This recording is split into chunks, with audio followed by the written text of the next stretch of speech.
Nasinzira ko ekyo nengamba kukira bitangira zikimoni wa Katonda.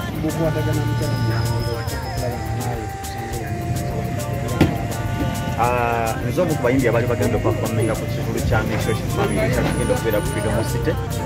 era bwe kyali cancelled Mishoshi Family nesigala ng'etambuza programu yaayo so n'olwayo ntubanga tuze ku Golden School okuba nga tulaba abasomesa abasigala ku lockdown nga tebalina kyakulya tebalina kyakunywa ntubanga tuze badduukirira tuba mikwano mpozi ne bafaani bange okuba nti nno tukolagana naye nga tetuperforminga tuli totally down nekolaba okusibukako tirimu because we don't perform naye nga tubeerawo mpola mpola mu ngeri yakweyira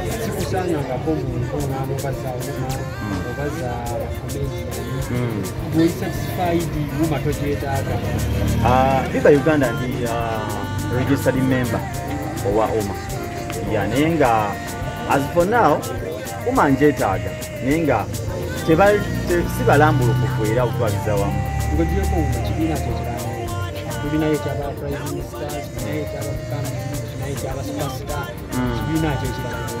tewanabaawo kibiina kirala kozi nkyalinzewo okuba nga ndigisalinga n'ebibiina ebirala nsonga nti nno akavuyo kakyali kangi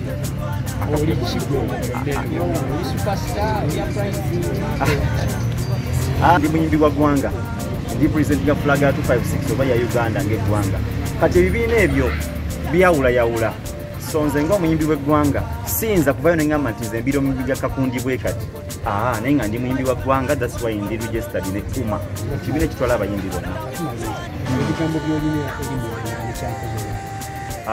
Mulangira mwebaza